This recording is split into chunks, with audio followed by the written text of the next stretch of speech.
बातमी आहे एसटीच्या संपाची।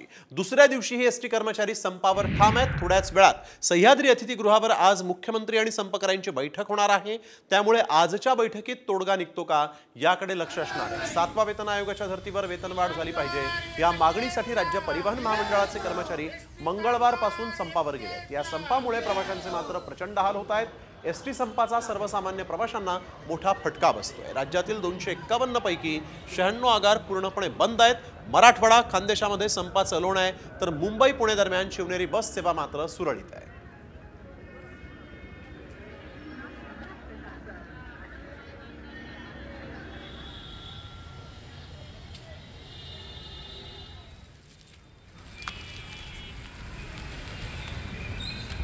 अहमदनगर, पुणे, जळगाव आणि लातूर मधली ही दृश्य आपण बघतोय। सकाळपासून मी उभा आहे 5:30 वाजल्यापासून, पण एक पण बस अजून आली नाहीये। काय सांगतात? थांबा, समोर तुम्हाला भेटेल दिसेल, तेच चालू आहे। बसच नाही, 6 वाजल्यापासून उभा आहे। एक आली होती, पूर्ण रिझर्वेशन होतं, बाकीचे सगळे इथंच उभे आहेत। बस आम्ही 7 वाजल्यापासून इथं आहे, सकाळपासून अजूनपर्यंत काहीच नाही। एक बस लागली होती पण पूर्ण फुल होती ती।